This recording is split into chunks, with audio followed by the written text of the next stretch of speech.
Currently in Minecraft, there are some villager experimental toggles that you can enable in both Bedrock and Java. Now today I'm going to give my thoughts and my feedback on this because I think that the way they're going about it is good in some ways, but also bad in some ways. So let me know what you guys think in the comments, but definitely do watch the whole video to understand where I'm coming from. So the first thing I actually think that is a con to this whole villager feature, and I am aware they are still within experimental toggles, so from me recording this video and the day these features are fully released, there'll probably be a lot of changes.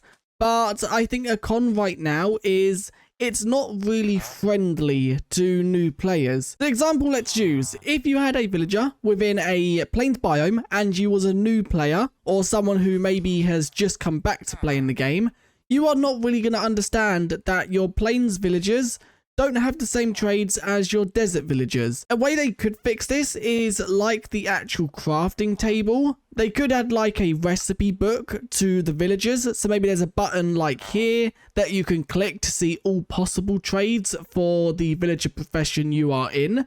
That could be a way, because then maybe new players can open it up to see if their trades are there. Now, obviously, you can use Google or like third party, but it's kind of annoying when you have to do that, because if you are, for example, on Bedrock Edition, you can't just tab out of Minecraft and open a new tab to look for what you want. So I think adding it within the game would just be way easier, like the actual recipe book right here. I think just a simple button or something somewhere where you can click on it and see all possible trades that you can get from that villager profession. So for example, the cartographer right here will show me the different types of explorer maps it can get, and if we was then to do maybe an armorer villager, it will show me the different types of armor it can get, because this is going to be very annoying. Because if you was actually playing back in 1.14 when villagers were first revamped, you obviously know that armor villagers can trade diamond armor, and it's going to be a bit confusing if you come back to understand that they have different trades.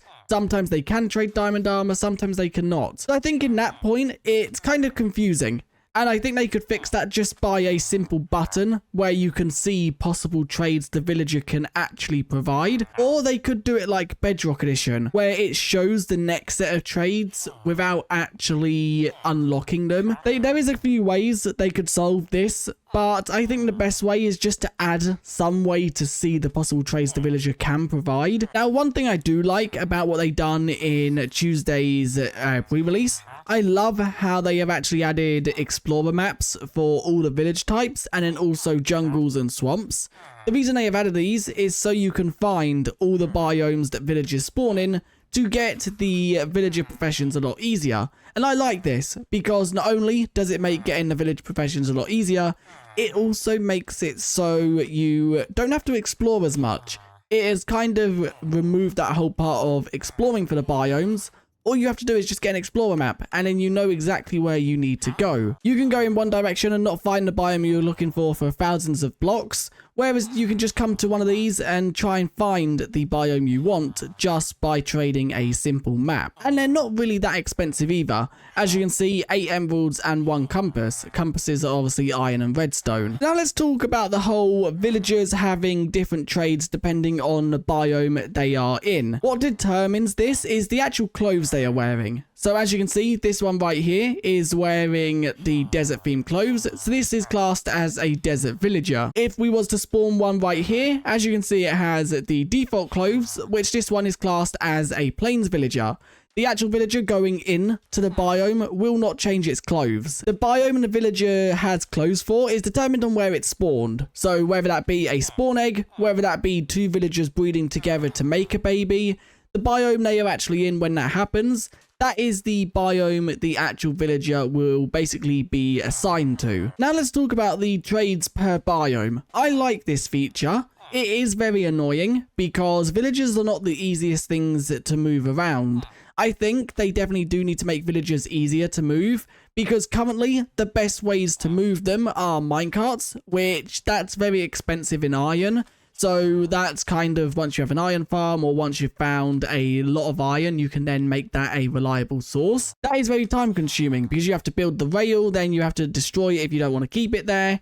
The next way is boats, but boats on land are not really that good. They're a little bit better on Bedrock Edition because you can obviously lead boats on Bedrock, so it makes transporting villagers in boats a lot easier. Another way, you can actually like place and break a workstation because a villager will actually pathfind to it, as you can see by one of them over there. It was starting to walk over here, but then it stopped. So you can lure them with workstations, and then once they've walked to it, you can break it and move it a bit further. But this isn't really that reliable because if it's nighttime, they try to find a bed. They don't care about a workstation at nighttime. If it's early morning, so if you have just slept, they want to go to their meeting point. They don't care about a workstation. So this only really works at certain Minecraft time, which isn't really that good because if you want to do it at, let's say, just before it gets dark, it's not really going to work. A few ways they could make villagers move a little bit easier. They could make it so they follow emeralds. So you can have emeralds in your hand and they'll follow you just like cows follow wheat. I think this could be a decent change and it would make him obviously a little bit easier. He actually looks like he is following the emerald, but I don't think he is. Now, another way is you could leash them, but villagers are meant to be the people of the Minecraft world, and it doesn't really make sense putting a leash on them because it's not really something you do. So although leashing them is an option, I don't think that is a good option. Now, another one that people have mentioned before, and I have also mentioned it, make it so they can actually get on the back of camels. I think that would be good. Now, a way you could actually get them on is just push them into the camel like you do with boats. So to get a villager within a boat, if we quickly just try that, all you have to do is push the boat or the villager into the other, and it will instantly jump into it.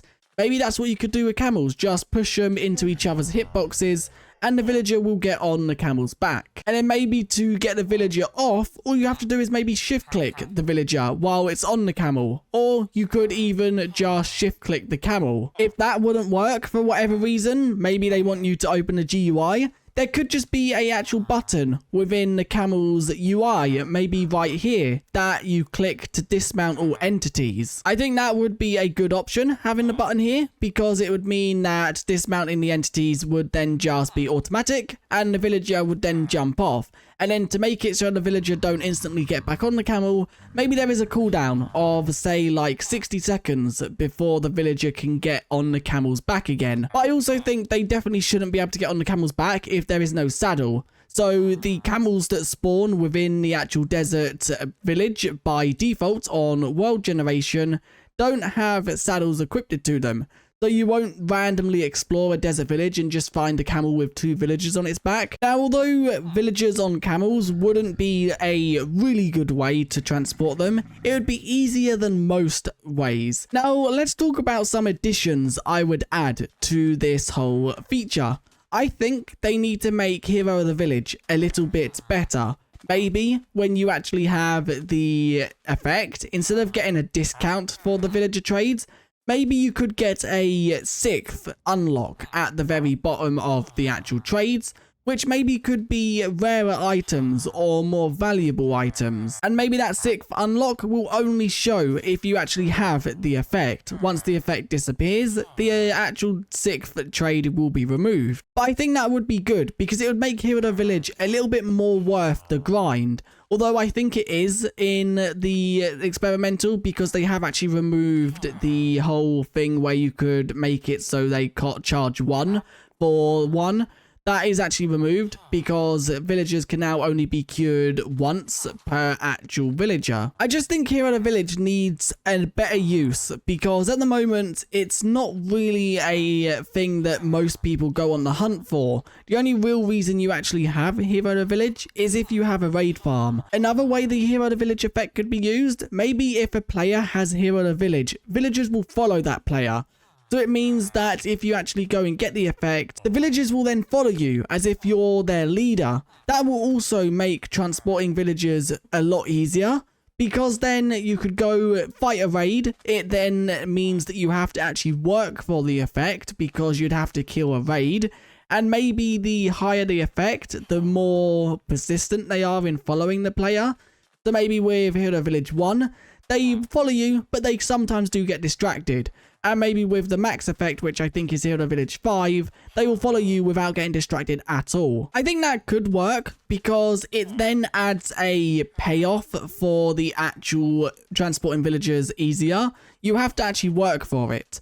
You can't go and just stick them on a camel or stick them in a boat. It then might make players want to actually grind for the Hero Village effect. One thing though, I definitely think raid farms need to either be removed or nerfed. I know they are a really good thing to make and a lot of players do use them.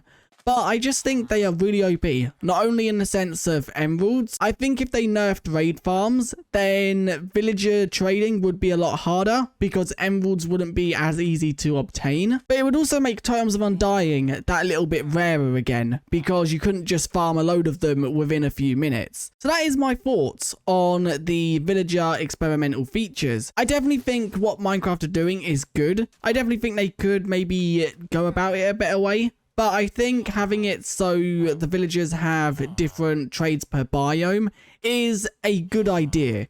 I just think that there needs to be a way to move these guys a lot easier, especially with the jungle and swamps. Now, I think my most favorite way of transporting them is definitely the Hero Village way, where they'll follow you if you have the effect, because you're meant to be hero of the village. And they'll follow you as if you're their leader, sort of thing. But I also definitely think they need to add a way for you to see what trades the villager can trade, especially for new or returning players, because Minecraft are always trying to make the game more accessible to new players.